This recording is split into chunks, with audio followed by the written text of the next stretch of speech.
out on the farm, of course, because the bakkie wars continue.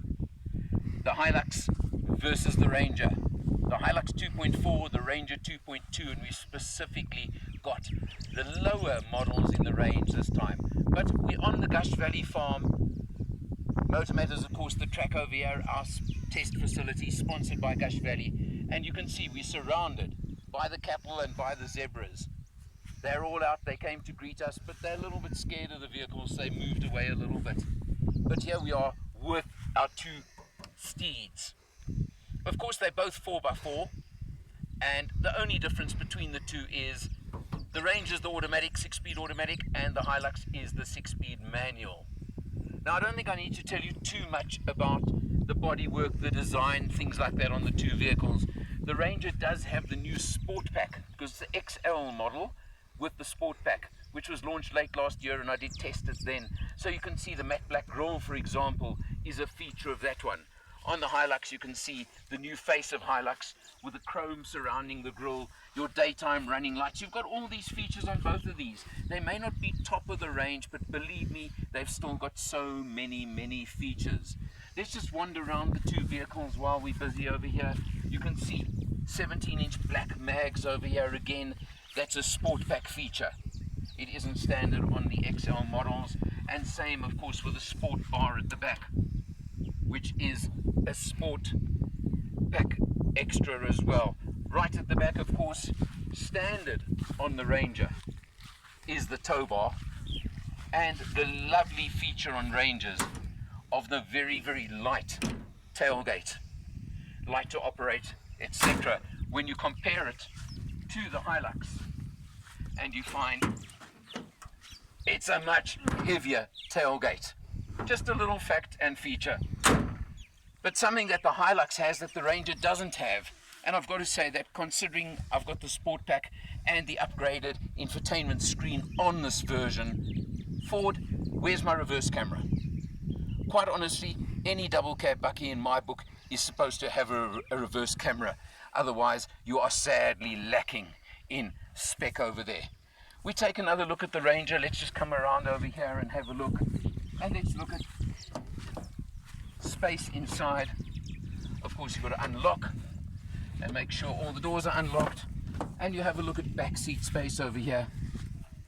It's good, but I wouldn't say it's incredible. Cloth seats on the XL range. You do get ISOFIX, which is a nice feature to have as well. So good on that one. You've got, of course, the side steps, etc., things like that. Now we'll compare it to the Hilux again, and we take another good look at the Hilux, and we come around and let's just compare again what you get space-wise in the back of the Hilux.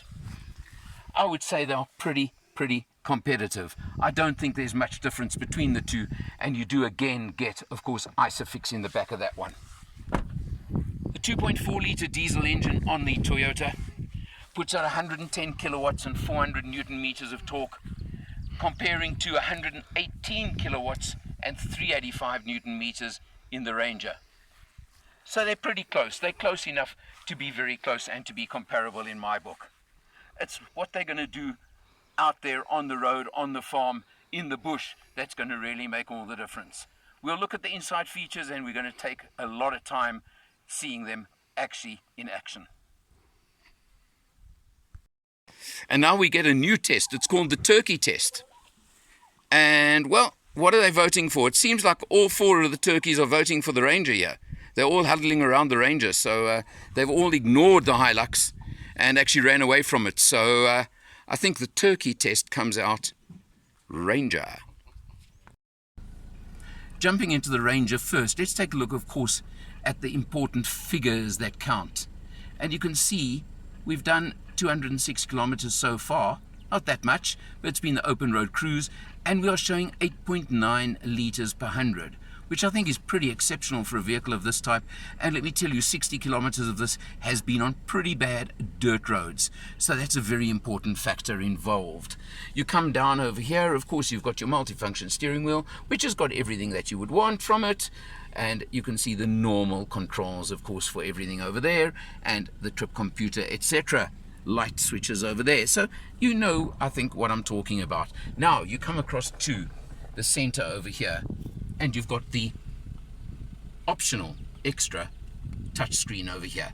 About 8,000, between 6 and 8,000 Rand extra to get this touch screen, which is really an important feature as far as I'm concerned. It does give you Sync 3, which of course gives you Apple CarPlay, Android Auto, and all kinds of other functionality, voice command, etc. that Ford have perfected. But I mentioned just now, where's the reverse camera for this function, Ford?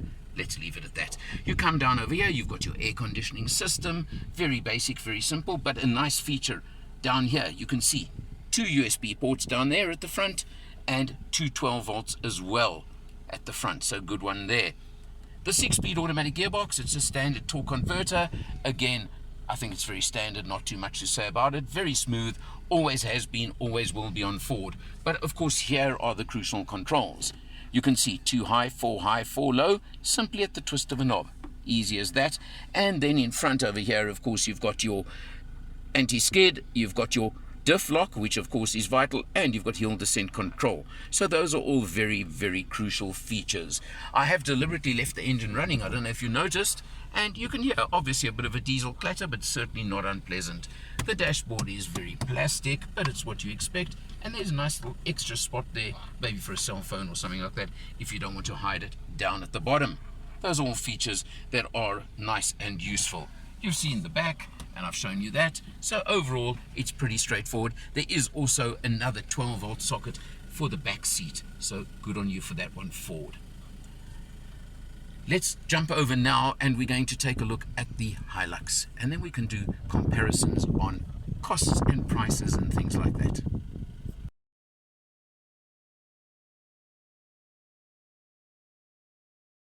And so we move on to the final stage, and that is the Motor Matters load test. About 500 kilos of water on the back of the bakkie. We're going to hit the road going back, of course. We're putting a similar weight on each one, and that is our standard test. Yeah, these bakkies can take a lot more than half a ton, but we're not going to overdo it. And we're going to hit the dirt road, of course, just now, and of course the other road, and let's see what happens and how they handle with the load on them. But all in all, you can see loaded up, and we're going to hit the road now for the final stage of our test. Well, jumping straight into the Toyota now, and you can see over here, interesting, 7.7 litres per 100 we're showing on this vehicle. You can see over there as well, and there's still 545 kilometers in the tank. We've done about 300 plus in this one already. So there is a bit of a difference over there. But it also was the same cruise, and of course the open road, and then 60 k's of dirt road. So very interesting to compare the two. The Toyota does have cruise control down here as well, and of course the multifunction steering wheel. I've shown you that. Very, very basic, all features that you get on every car these days. So I'm not going to spend too much time over there. You come across over here now, of course, to the screen that is standard on the Toyota, and you can see over there, I've left it there for you specially. But of course, if you go to menu, you do get an audio, phone, apps, info, etc. The info was the one that was on a few moments ago. Although it's also plastic, the Toyota, the new dashboard that they're fitting on the Hiluxes, certainly does come across and look pretty, a little bit more upmarket, I've got to say, than the Ranger. So that is something I got to say I've noticed over here. And well, let's just see, it just has a bit of a, the stitching effect across there, etc. So there's a slight difference over there. You come down below, of course, the screen, and you've got your aircon controls over here, and you've got the switch over here for the 2 high, 4 high, and 4 low. Again, just switch it across easily enough. You come below that, and there's your diff lock, and of course your anti-skid. So those two are there as well. But here's where the Toyota does lack a little bit. You've got one USB and one 12-volt socket, and you don't have any for the back seat either. So a little bit, if you're going to want to use this for a family vehicle, that's something you must always consider. You've got a 6-speed manual box in this one. There is a 6-speed auto option as well. And yes, it's a little bit heavier than, of course, a little mini car these days, or an economy car, but that's to be expected. But it's certainly not onerous to use or very heavy or anything of that sort. It's still pretty comfortable in use, so that's a good feature. Then you've got 2 buttons over here, eco mode and power mode. The default is eco mode. and that is what it goes into automatically when you pull away. Power mode, I tried it on the cruise out to the farm today, and I got quite a surprise at the extra boot I got when I clicked it into power mode. So that's a good one for you, Toyota. Your cup holders over here, and of course our Gush Valley water, very prominent in the cup holder right now. So you've got that, and some nice ice cold Gush water while we're driving around the farm. So you can see accommodation very similar. Engines very similar. The Hilux, of course, puts out 110 kilowatts and 400 newton meters of torque. So 8 kilowatts less, but 15 newton meters more. Close enough to say they're comparable. You put them into four-wheel drive, they both feel exactly the same. So now, let's come down to the crucial factors. What are these vehicles going to cost you? Isn't that what it really comes down to? Well, if you took both in manual, they would both cost you 520,000 Rand. If you took them both in automatic, they're both 540, 543,000. We're not going to argue over 3,000 Rand in over 500,000. So the prices are absolutely on a parity, which is very interesting. You do add the sport pack on the Ranger. This one's got, I showed you the differences. It doesn't make a difference to the actual vehicle. The sport pack is about 16,000 Rand and 6,000 for the upgraded infotainment screen. So you would add 22,000 Rand. So the Ranger is that little bit more expensive, if you want to put it that way, based on that factor. Something you must think about. You obviously get 5-year service plans on both of them. The Toyota, of course, is based on services, not on mileage, but it's the same difference at the end of the day, and you've got to take that into account as well. But it's going to be very, very similar. So, now you're going to ask me, who wins this comparative test? How on earth do I come to a winner on this one? Normally, I can call it very easily. But I mentioned, for example, the Ranger really is lacking a reverse camera. The Hilux is lacking USBs and 12 volts. Maybe a petty point, but let me tell you, if you want to take your family on holiday, you're going to have a problem with this one. You're going to have the kids fighting in the back seat, and they're not going to be able to charge their devices. You've got Toyota versus Ford.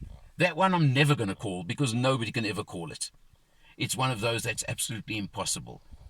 Handling, driving, well, it seems like, and I've got to say, the Toyota seems a little bit more economical than the Ford. But I don't think it's a massive difference, and we'll still see about that one. But it does appear to be more economical in general driving. So that could be a factor to you as well, especially if you tend to do very, very high mileages. I'm going to be a coward today and call this one a tie. You buy the brand you believe in, and I don't think anybody can call it any differently to that. For my narrators, I'm Eleanor. I'll see you next time.